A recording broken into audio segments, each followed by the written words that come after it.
Oi, pessoal, a gente vai falar hoje de vários assuntos. A gente vai pegar esse contexto urbano. Nesse contexto urbano, a gente vai modelar o entorno, vai modelar um edifício, vai verificar a área que o edifício tem, vai fazer uma análise solar e vai modificar o edifício, a forma do edifício, para atender melhor a questão solar e tentar manter aí os parâmetros de área que a gente definir. Para isso, eu escolhi uma área da cidade que já foi importada aqui, é o Largo da Galícia, que esse largo aqui chama Largo da Galícia, no Bigorrilho da cidade.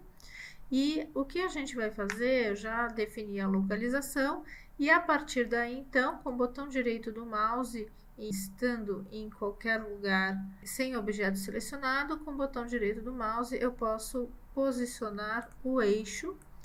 Antes disso, vamos lembrar de desligar aquela opção de Snap. Essa opção de Snap aqui, ó, Snap to Grid, a gente vai desligar para quê? Para o cursor poder não ficar restrito aos pontinhos da grade, para eu poder desenhar e andar por qualquer ponto da tela e não apenas nos pontos da grade. E na hora que eu fiz isso, eu defini o eixo alinhado aqui com a minha imagem, eu colocar a vista superior, o Top View ou ZT. O que vai acontecer é que ele vai ter essa imagem alinhada aqui com o meu trabalho.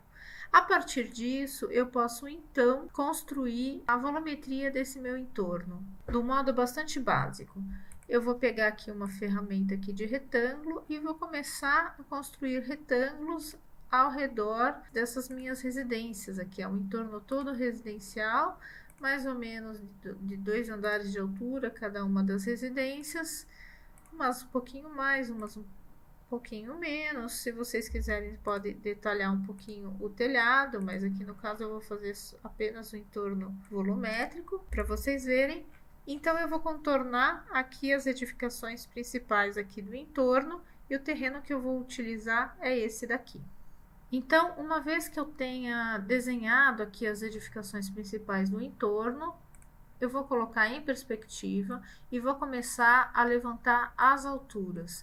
Então, eu sei que esse edifício aqui é um edifício de aproximadamente 70 metros. Aqui eu sei que é uma casa de 2 pavimentos. Aqui também. Essa é uma casa de aproximadamente 1 pavimento. E eu vou então estabelecendo as alturas aproximadas. Isso eu posso considerar mais ou menos 3 metros, 3 aproximadamente por cada pavimento. E eu vou fazendo isso com todas as edificações do entorno. Após eu ter todas as edificações modeladas em seu volume básico, eu vou ali na Top View ou clicando ZT e vou aqui no terreno que eu escolhi fazer a construção básica do meu edifício. Agora, notem que já existem algumas árvores, eu vou fazer um contorno aqui, respeitando um pouco o desenho dessas árvores e construindo um volume aqui que eu desejar, um formato que eu desejar. Feito isso, eu vou atribuir uma altura aqui para essa minha edificação. Vou colocar aproximadamente 15 metros. Então, eu tenho aqui o meu contexto. Notem que todas as geometrias estão desunidas e eu poderia tentar organizar essa volumetria aqui numa opção que chama camadas, que eu não falei ainda. Essa opção de layers, que são as camadas, servem para o seguinte: eu posso criar 2 camadas, uma chamada edifício e outra chamada entorno. Conforme o trabalho evoluir, eu posso criar outras camadas, por exemplo, árvores ou vegetação. Eu vou selecionar esse meu objeto e vou atribuir aqui o layer edifício. Com os demais objetos, eu vou selecionar e vou atribuir aqui o layer entorno. Notem que na tela, aparentemente, nada vai mudar, nada vai acontecer. Porém, Se eu for na janela de camadas, eu vou ter então duas situações. Eu tenho o edifício, e aí eu posso ligar ou desligar a visualização desta camada, e eu tenho os objetos que estão na camada em torno, que eu posso desligar ou ligar a visualização dessas camadas. Isso não tem nada a ver com o grupo. Vejam que os objetos continuam desagrupados. Eu poderia selecionar os objetos e que eu desejasse de cada edifício, dar 2 cliques e apertar a tecla G. Com isso, ele agruparia os objetos daquele edifício. Mas isso não modifica o fato de eu poder desligar e ligar a camada em torno. A partir daí, eu vou pegar esse meu edifício aqui, ó, e vou começar a trabalhar com o que a gente chama de níveis. Os níveis, eles servem para a gente estabelecer, vamos imaginar inicialmente as lajes do meu edifício, tá? Eles servem, não necessariamente a laje vai compreender o nível inteiro, mas para esse primeiro estudo a gente vai pensar desse modo. Então, eu posso aqui atribuir o nível 1, que seria o térreo, no nível 0, e eu poderia aqui nesse segundo botão adicionar múltiplos níveis. Eu vou adicionar níveis de 4 em 4 metros. Então, eu vou atribuir esses níveis. Isso é só para eu ter como referência.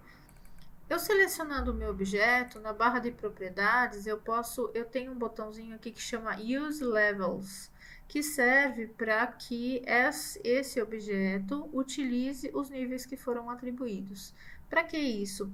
Notem aqui que quando eu faço isso, ele cria essas linhas dos níveis, relativas aos níveis, e ele coloca também aqui a área de cada um desses níveis. Então, é super legal, porque o objeto é um prisma regular ainda, todos os pavimentos têm uma mesma área. Porém, se eu fizer alguma alteração nesse objeto, por exemplo, se eu mover essa aresta para dar uma outra forma para esse objeto, vejam que os níveis agora não vão ter as mesmas áreas, ou seja, as lajes desses pavimentos aqui indicados com essa linha azul, eles não vão ter mais a mesma área. Porém, ele calcula aqui em cima a área total do edifício.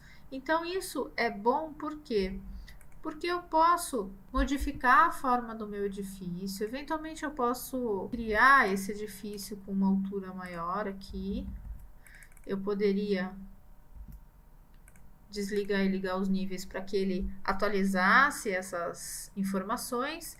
E aí vejam que agora ele está utilizando até o nível 7. Então, do nível 5, 6 e 7, as lajes são todas do mesmo tamanho, porque aqui continua sendo um prisma regular. Porém, a laje 4, 3, 2 e 1 possuem áreas aí diferentes. Então, isso é muito bacana, porque é uma possibilidade que a gente tem de realizar o nosso trabalho e, eventualmente, fazer alterações no projeto para atender alguns requisitos. Por exemplo, se o proprietário fala, eu quero um edifício com 1.000 metros quadrados, então eu tenho a possibilidade de simular, aqui está com 1.690, né? Então, eu tenho a possibilidade de verificar o quanto que eu tenho que alterar desse meu projeto. Eventualmente, eu precise, por exemplo, diminuir isso daqui, ó, excluir essa parte do edifício, e agora ele ficou com 1.295.